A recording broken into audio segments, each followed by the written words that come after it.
Hello everyone, Sam Ibrahim here. And today we're going to be talking about having a child's mind and an adult body, also known as Peter Pan syndrome, if you want to get technical.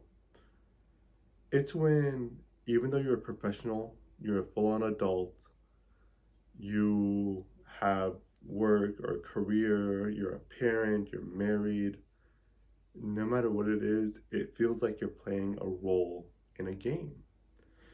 You're like, is this really me? Doubts start coming in, insecurities and fears.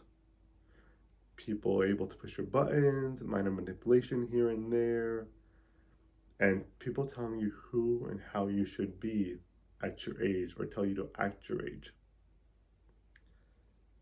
But see, they don't understand that all this stems from trauma. There's probably been an incident, growing up with an abusive family, going through a lot of self-doubt and hasn't been able to explore yourself, overprotective family members. All that actually plays a huge role in your mind developmentally. It helps shape how you see yourself and your mind. But if a trauma happens, your mind actually stops at that age sometimes. And you might still continue growing, but you'll have tendencies that affected you when you were at that age. When you're still a child, it doesn't mean you weren't loved fully, or if you were and you weren't.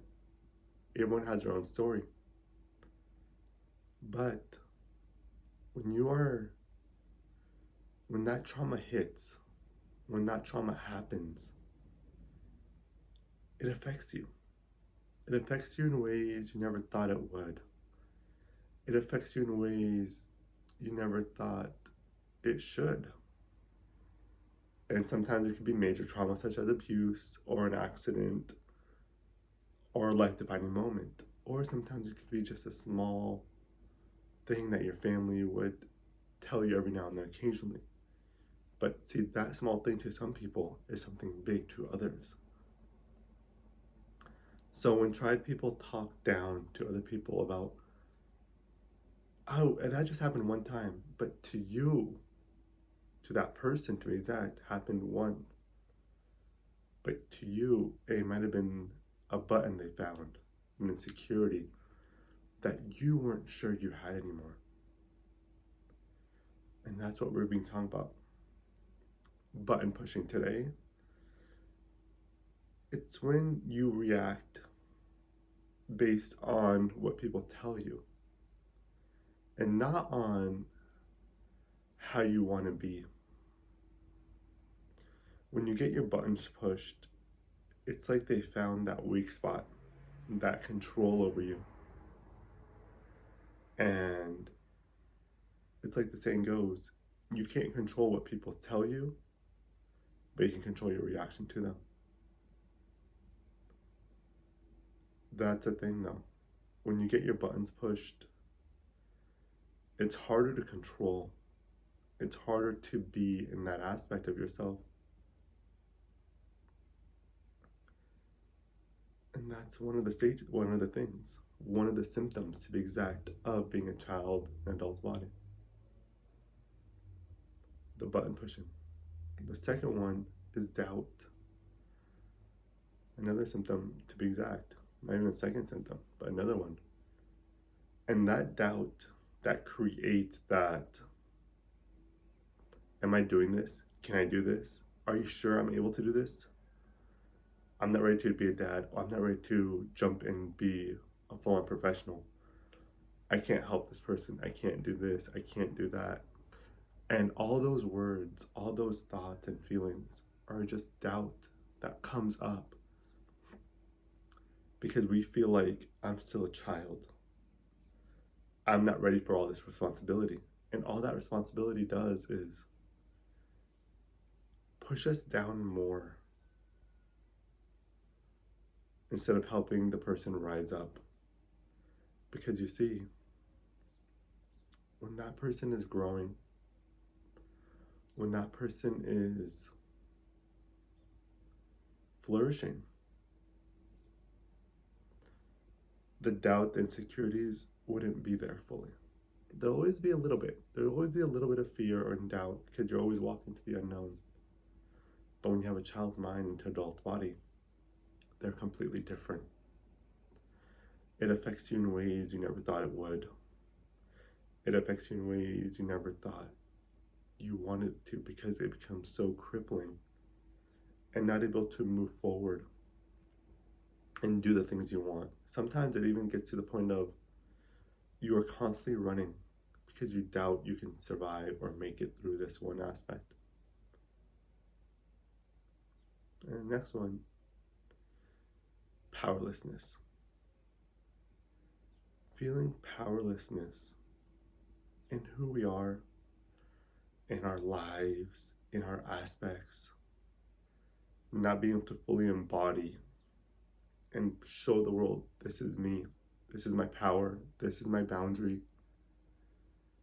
I will not let you cross this. All of those aspects, that powerlessness is like a defenseless child. And that, same as the others, is trauma-based.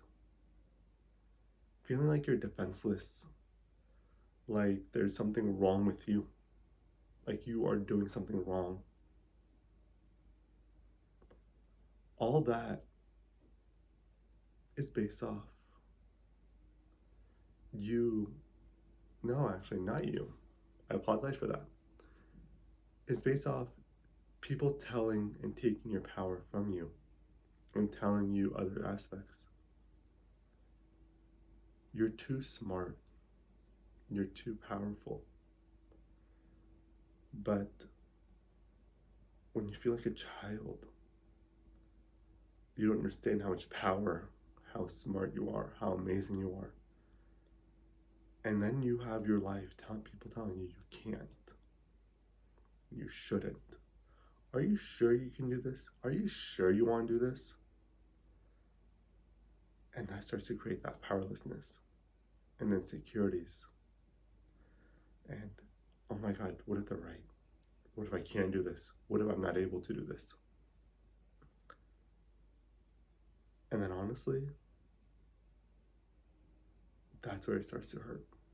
That's where you start to be small, play small, because it's safer and easier. So how about we switch that up? I'm going to be talking about what you can do. Small steps, not big, not huge, small steps to get your power back and also start to heal the child mind. One of them is inner dialogue. Talk when something rises up. Yeah, remember it, but don't hold on to it. Remember it so you could go back and you're alone and you're in a safe space to talk to that child mind. Understand it, comfort it, let it know you're an adult now. Let it know you're here for it. You wouldn't scream and yell at a child like you're so stupid, you're so this. No, you give that child the love they need. And that's what you're gonna give to yourself now. You're gonna give yourself the love you need and deserve without anyone telling you you can't. You will talk to yourself. You will love yourself. Another aspect is journaling.